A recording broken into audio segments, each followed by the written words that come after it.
Le Conseil des ministres est tenu ce mercredi 14 février 2024 en session ordinaire sous la présidence effective de son Excellence le capitaine Ibrahim Traoré, président de la transition chef de l'État. Le Conseil a examiné et validé plusieurs dossiers importants en lien avec la marche de la transition dans plusieurs départements ministériels. C'est ainsi qu'au compte du ministère de l'Économie, des Finances et de la Prospective, plusieurs décrets ont été examinés et adoptés. Il s'agit, entre autres, d'un projet de décret portant gestion des comptes de dépôt de fonds au niveau du Trésor public. Il s'agit également d'un projet de décret autorisant l'application d'un régime de faveur sur les plus-values de réévaluation des bilans prévus à l'article 195 du Code général des impôts, mais aussi un décret de modification du décret portant création du Fonds de soutien patriotique.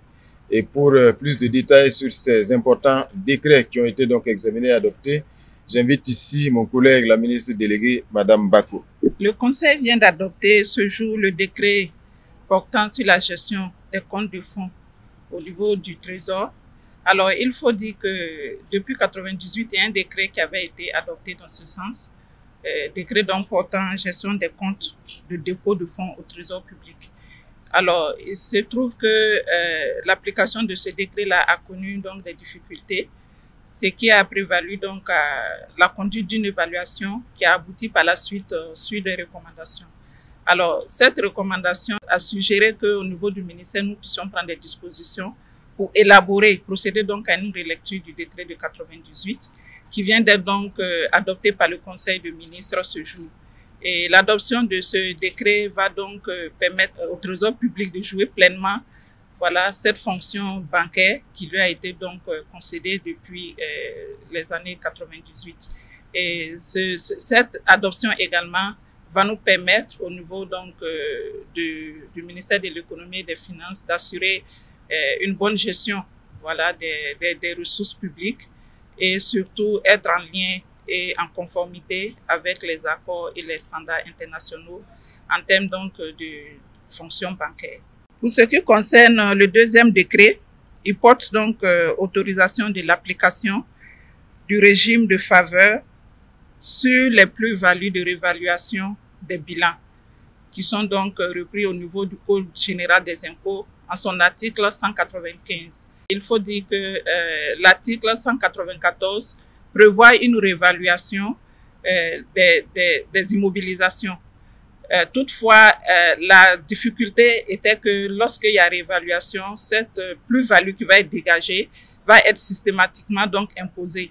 Toute chose qui pouvait être souvent donc insoutenable pour les entreprises qui sont donc assujetties à ce type d'impôt.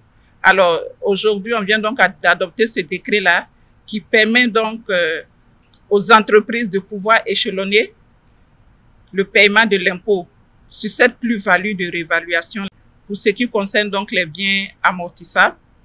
Et pour ce qui concerne les biens non amortissables, cette plus-value de réévaluation va être donc déposée dans un compte de latence jusqu'à ce que l'entreprise décide de procéder à une cession de ce bien-là. Donc, ce sont des mesures de faveur qui viennent donc d'être concédées, comme je le disais, aux entreprises qui sont donc au niveau du réel d'imposition. Pour ce qui concerne le troisième décret, il porte donc modification du décret du 23 janvier 2023 portant création du Fonds de soutien patriotique. Alors, le contexte sécuritaire avait commandé qu'en 2023, le gouvernement prenne donc ce décret pour instituer ce fonds de soutien patriotique-là, qui devait recevoir les contributions de l'ensemble de la population burkinabé en vue de soutenir les efforts des forces de défense et de sécurité sur le terrain, notamment les VDP. Et c'est l'occasion pour nous, en tout cas, de saluer aujourd'hui, après une année, la solidarité agissante qui s'est manifestée au niveau des uns et des autres, parce qu'à ce jour, nous sommes à plus de 116 milliards de contributions au niveau donc du Fonds de soutien patriotique. Donc, après une année, il s'est avéré nécessaire de pouvoir regarder ce décret-là et surtout prendre en compte les dernières évolutions qui ont été constatées, notamment la prise en compte du Fonds de soutien patriotique au niveau du budget de l'État exercice 2024, à travers donc la création d'un compte d'affectation spéciale. Et également, il s'agissait également de prendre en compte certaines recommandations issues des institutions de contrôle par rapport au fonds de soutien patriotique, donc en revoyant également les conditions de gestion et surtout les institutions qui pouvaient contribuer au contrôle donc, de ce fonds de soutien patriotique-là. Donc, on espère que toutes ces recommandations vont assurer encore plus de transparence, toutes ces innovations, plus de transparence dans la gestion du fonds de soutien patriotique. Il y a eu la création du compte d'affectation spéciale de ce fonds-là, au niveau donc du budget de l'État exercice 2024, qui consacre maintenant le ministre de l'économie et des finances comme ordonnateur en recettes au niveau de ce compte d'affectation spéciale et le commandant de la brigade VDP, ordonnateur en dépenses donc au niveau de ce compte d'affectation spéciale.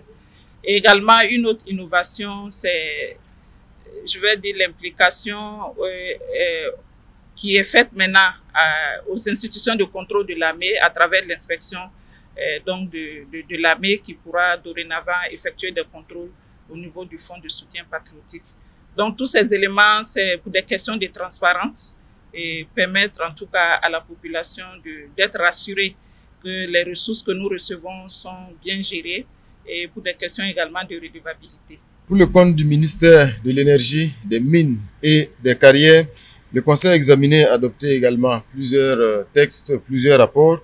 Le premier rapport est en lien avec l'état de la gestion du fonds de réhabilitation et de fermeture de la mine. Le deuxième rapport est une communication orale qui est donc une proposition de mesures pour assurer un approvisionnement sécurisé en énergie électrique du Burkina Faso. Et enfin, le dernier rapport est en lien avec une demande d'autorisation de cession d'actifs miniers de l'État. Donc, sur tous ces points-là, j'invite ici mon collègue, le ministre de l'Énergie, des Mines et des Carrières, le ministre Gouba, pour plus de détails. Le Conseil a effectivement statué sur un certain nombre de dossiers relevant du ministère en charge des Mines. À ce titre, le premier dossier a trait à l'état de gestion du fonds de réhabilitation et de fermeture de la mine. Sur ce dossier, il a été question d'abord de la présentation du rapport qui est une des dispositions de la loi portant sur le code minier. Ce code minier prévoit qu'il soit fait régulièrement, chaque année, un point sur l'état de gestion de ce fonds. Donc, à ce titre, à la date du 31 décembre 2022, un montant total de 57 milliards a été collecté et reversé sur le compte au niveau de la BCEAO.